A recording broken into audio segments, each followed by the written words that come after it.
The following organizations have provided funding for this Into the Outdoors television series.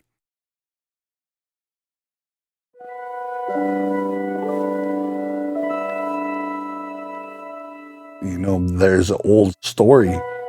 That chief, he saw his people suffering and they were in real dire need. It was springtime like it was. So that individual went and asked the Great Spirit, he said, make me into something that I can help my people. I want to help them all the time. So he asked to be a maple tree.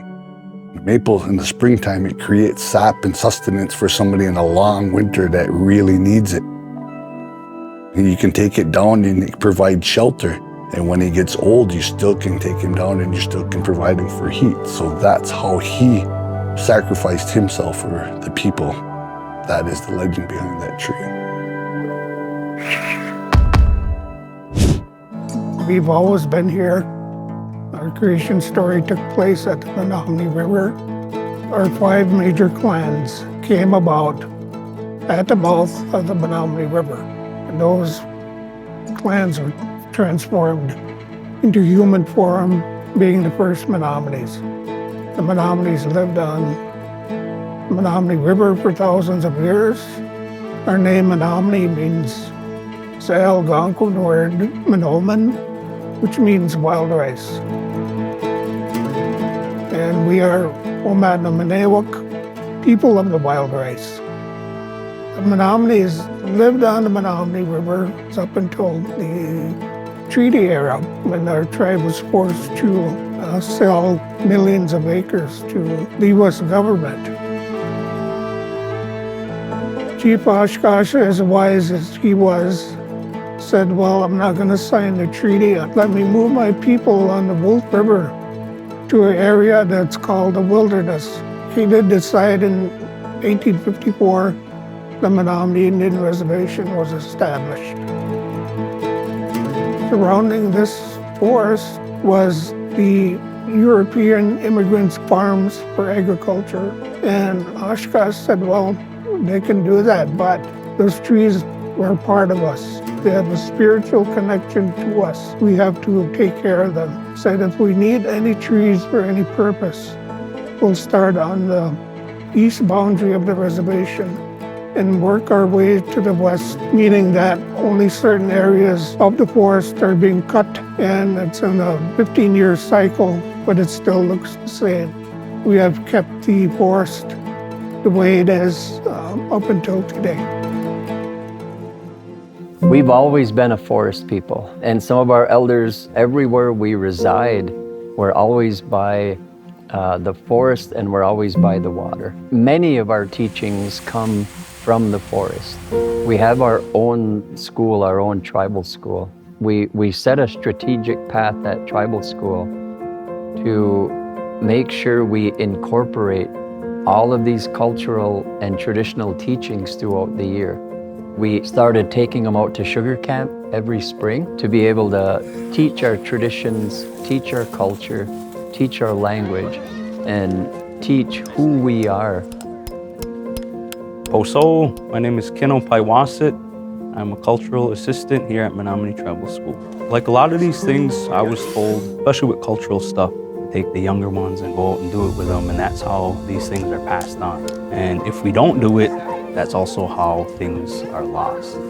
Well, first we drill a hole, then we tap the tree, and then we put a bag on it, and then we wait overnight and come back in the morning. We boil it down into a syrup. Get maple syrup from it, maple sugar, candy, and you can make donuts with it. So we can remember what our ancestors did over the years. To do that, we're gonna have to learn from all of our teachers, our ancestors, in the ways of the woods.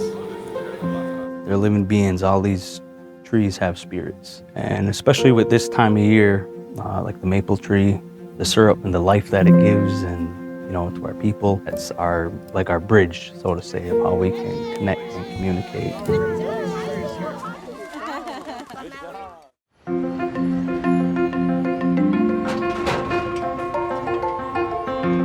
My name is Jennifer Peters, and I'm the president of the Menominee Tribal Enterprise. Probably 90 to 95% of our logging contractors are Menominee tribal members who own their own small businesses.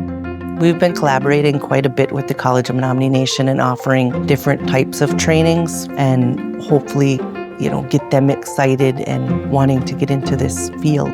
We do a lot of work with the university in Stevens Point, particularly Dr. Fowler.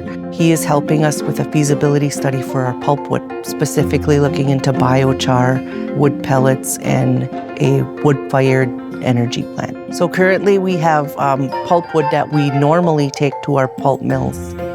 Some of those pulp mills are shutting down. We need to come up with innovative ideas of how do we use that waste wood. I think one of the biggest projects we're looking at right now is a wood-fired energy plant, which would be used from our pulpwood wood waste, supplying energy to the community. The building itself, our MTE, the mill itself, established in 1908. We go with the Chief Oshkosh saying, start from the rising sun and work towards the setting sun, only take the dead, the down, and the sick trees. And once you've reached the end of the reservation, turn around and work your way back and you'll have wood forever. So we understand that, we go with that philosophy. We always look as the resource being our top priority, our people being the second, and the profitability being the third. Whereas in the other industries, everybody's the profitability and then their resources always last. We've got a 230,000 acres reservation, which is our home, our emerald gem as we call it. And 200,000 of that is dense northern hardwood mix between our pines, oaks, hard maples, elms. Now that we are doing this for 150 years, going over the third time that we're cutting this entire reservation, there is no virgin forest on the reservation. We've cut this over 3 times, going on our 4th time. Mother Nature, and I said, she's there. She puts everything there for us, nurtures it, brings everybody up. We collect sap from it, we collect firewood from it, we get timber from it. Somebody did all this work to give it to me. Now it's my job to do all my efforts to give to somebody in the future. Somebody asked me, what would you say to the people before me? I always say Matchwawanen, which means very thankful because they gave me this. It is my job to pass it on to the next generation as good as I had it, if not better. Everybody's got to look at this as it's their responsibility. World, not just our reservation, but the world itself. We should be taking care of what we have. We don't have no other place to go, so why are we destroying what we have?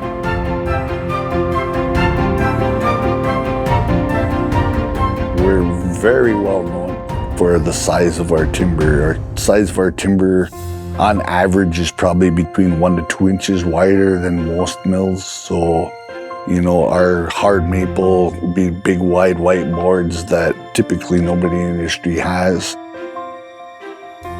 When people see our quality and see our type, they have questions if they don't know who we are. Where are you able to get still that material that we haven't seen for years?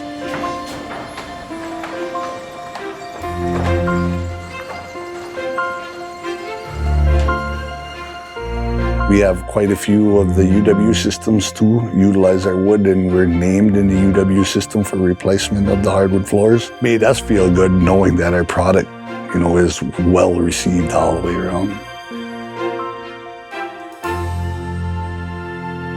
Reservation in itself is over 230,000 acres. We have about 200,000 of forested acres. That all has to be kept track of somehow, and that's what the inventory department does. We go out, we gather diameter, species, density. We also look at the health of the forest. We remove a lot of the trees in order to open it up, but we leave behind enough trees to provide seed to fill in. It's more of a, if we remove this tree, how is it going to open up for the understory? Why don't we leave this tree because it's going to make a really good wildlife tree? So there's definitely a lot more push on seeing the forest for everything and not just for the trees. Clear cut, which it does have bad connotations associated with it. I do want to clear the air that clear cuts aren't inherently bad as long as you use them correctly. So we use clear cuts where you cut the whole stand, which it can be jarring the first time you look at it, but you also have to consider that we reserve it for trees that will respond well to it, the ones that will sprout from their stumps. So when it comes back, yeah, it looked rough after the first year because you removed all the trees, but within a couple of years, those trees sprout back because they already have that root system in place.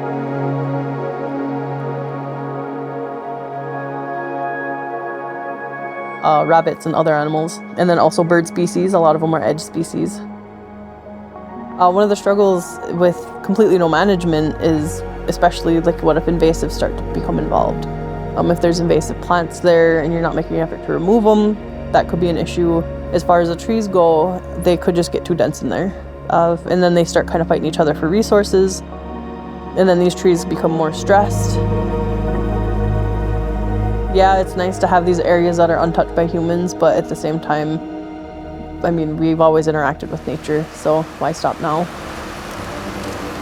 So this one it's a pine plantation. It's under 65 years old. What we do here is once it's logged, our guys will come in and we'll go ahead and treat it. Basically, reducing the hazard fuels in here in the event there's a fire. Slash is what's going to be left behind after the logging. So the tops, the branches, anything that's not removed with logging, which is what you're seeing mulched up on the ground. We're treating everything and we're leaving all the stuff on the ground to break down for the soils. What we had in here, you're looking at slash probably anywhere from 3 to 5 feet high in areas, which in turn with wind and drying could give us flame lengths of 10 to 12 feet high or higher depending on the wind, which then causes the potential for it to get up into the crowns and giving us a crown fire that would basically wipe the stand out. By reducing it and getting everything more on the ground, if there were to be a fire here, it would be a low intensity surface fire. We're keeping the vegetation down, opening up the soil for the seed fall to naturally regenerate, and then keeping the competing hardwoods that come up. Otherwise, we're going to have the hardwoods coming in. The pine isn't going to regenerate as good as it would with being open.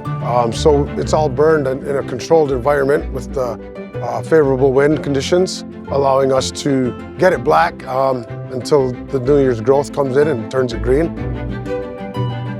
We're learning fire again.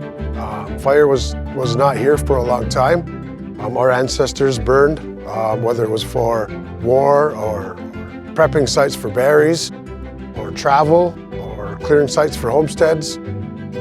Forestry program and the fuels program that we have now is we're relearning fire and the benefits of what we can provide for our forest through fire. But at the end of the day, there's a lot of reward too. After you come back and you see the work that you do, taking care of the land, making sure we have a healthy forest, making sure that our kids growing up have the forest for hunting, berry picking, whatever it might be. This land here is our people's land. Preserving it, that's the goal.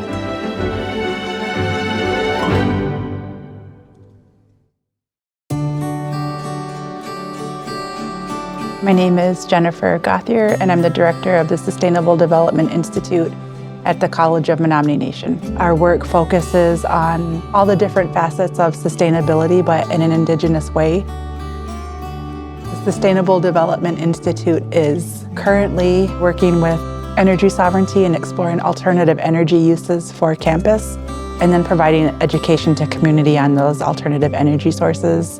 We're working with climate change and climate adaptation rather than climate mitigation. We work with students and we work with our education department to provide cultural exchanges between other Indigenous communities so that we can learn different ways of knowing, understand different cultures and communities, and find alignment and find projects that we can work on together. It means taking the best care of what we currently have and ensuring that these things are here for future generations. Our language is built on animacy and inanimacy, living things and non-living things. Our language tells us there's not a hierarchy, so like living things aren't any greater than non-living things. So it's just ingrained within our language and ways of knowing. You know, this world is changing really quickly, and we should do everything that we can to preserve and make things better. So the Phenology Trail is a result of a want to understand the beauty that exists behind the college And it was an opportunity to provide education to students, but also to community. There's guides along the way that will point out plants to you, the pictures that will tell you the Menominee name first, the scientific name and the common name, and the purposes for that specific plant. Phenology is the changes of plants and living things as they go through the different seasons. It gives you an opportunity to stop and pause, to be in the place that you're at rather than trying to just hurry up and walk through and get your steps in. It gives you an opportunity to engage and see what's there. There are strawberries, blackberries, there's raspberries, there's blackcap raspberries. There's a lot of different types of berries that grow along the trail. It's incredible how diverse it is in that small little area. Back that way, there's May apples, and there's a whole wild onion patch. So sometimes we'll bring students out here, or I think we had the sous chef come visit one time, and we took him around here, and we were harvesting wild onions for him to cook a meal for the community with those. So that was fun. Sustainability and phenology are important because those plants are indicators. If we observe them and we have that relationship with them, they're telling us a story. And what they're telling us right now is that things are out of balance. So things are blooming sooner than they should. They're producing more fruit than they probably should because they're trying to survive. We're seeing the impacts of climate change. So phenology is incredibly important and something that we should all be paying attention to. There's so much that can be learned just by sitting outside for a little while or taking a walk outside. And not only will you feel better, but you'll start having relationships and understandings of wherever it is that you're spending your time.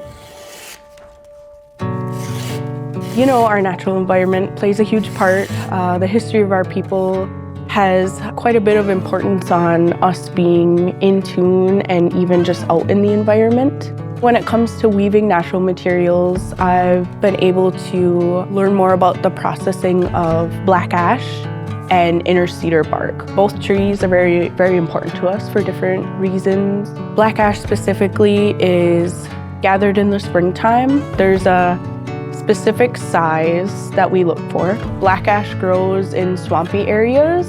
A lot of our people say that the health of the land, especially in the swamp areas, can be seen by the health of the black ash trees. We also have lots of conversations about the emerald ash borer, which is an insect that makes its way underneath the bark. It basically kills the black ash trees. A lot of people talk about invasive species.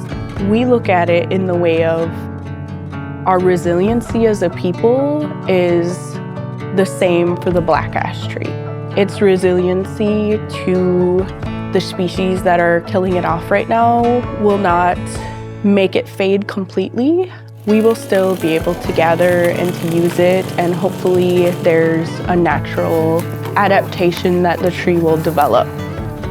After the tree is felled and the bark is popped off, we move to the step of stripping the strips off the log to be able to process to weave. So we score here and then score here, and then you start pounding the strip. And as you pound it, it loosens the strip that you scored and it starts to peel off. If you try to pull the strip before you've pounded it enough to just lift, it may rip. So you have to pound and strip it by strip. Practicing a lot of these arts teach us about life ways. It's a lot about learning about yourself along the way.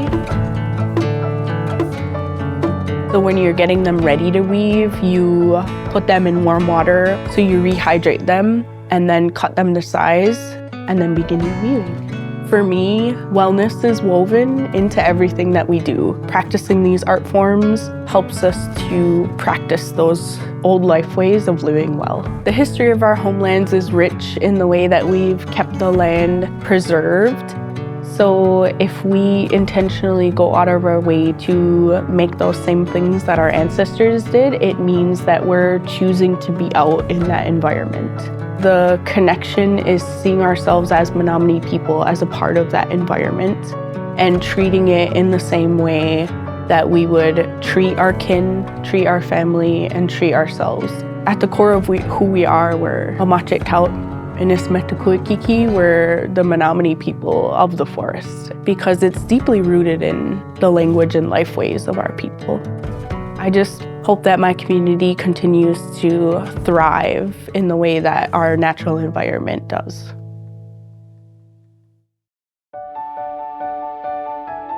My name is Paul Fowler. I'm the Executive Director of the Wisconsin Institute for Sustainable Technology.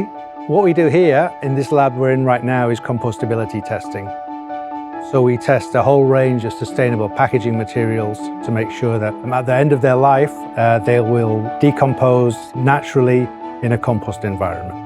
People are making plastic packages out of so-called bio-based materials that are inherently biodegradable. So we have a whole range of plastic films, bags, things like egg cartons, food service trays, clamshells and so on. And oftentimes those are made of cellulose fibers. Where do those cellulose fibers come from? They come from wood. We take a tree, we debark it, process that tree, and it breaks down the components of the tree, so the major part being the so-called cellulose fibers. And those are the parts that go into making paper, into molded fiber, fibers that are used to make so-called sustainable packaging materials. So there's just become a huge sort of public awareness around the impact that plastic is having on the environment and more recently on our lives, maybe in terms of microplastics. So the work that we're doing is about finding alternate materials, demonstrating that those materials are inherently safe, that they have a different end of life than ending up in the ocean or ending up in landfill. To test a material from start to finish, we have to demonstrate that if you take that material and you introduce it into a composting environment, that it biodegrades, turns to water and carbon dioxide over a period of 6 months. We measure the evolution of carbon dioxide, which happens as microbes and fungi decompose that product, so those packaging materials essentially disappear. Then the final piece is plant growth. We use the compost and we grow plants in it.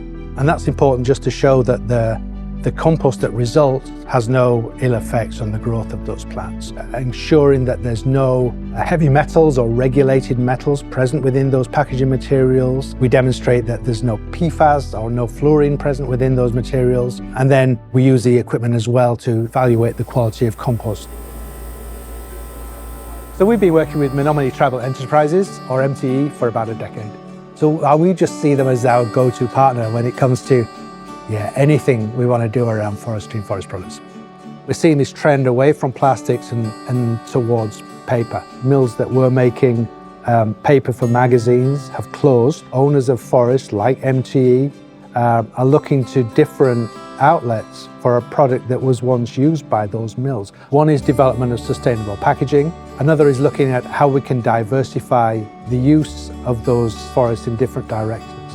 Things like biochar. How do we incorporate carbon back into the soil to improve microbial diversity and so on? And biochar is one way of doing that. As an amendment to soil to help improve soil quality, soil health, maybe reduce agricultural inputs.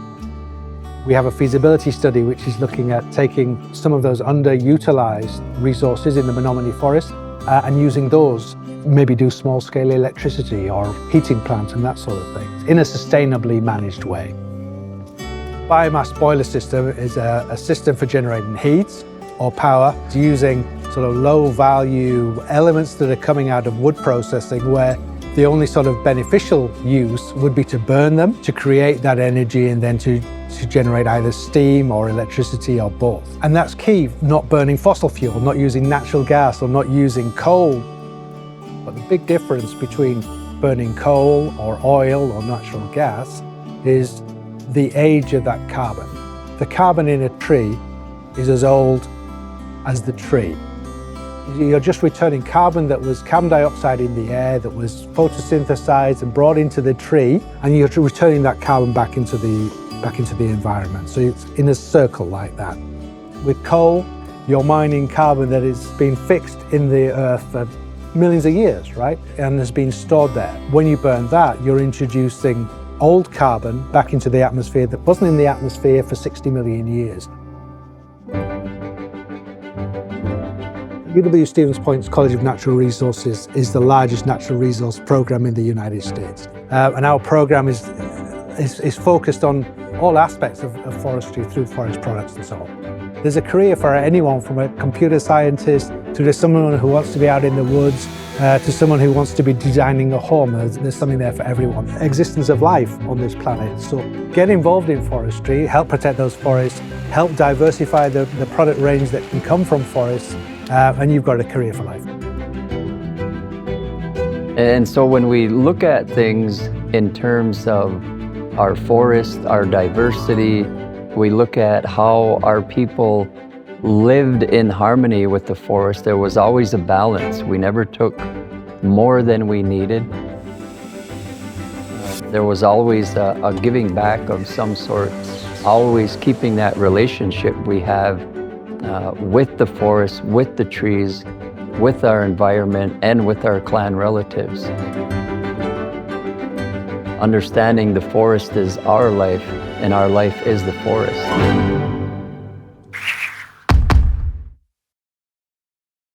The following organizations have provided funding for this Into the Outdoors television series.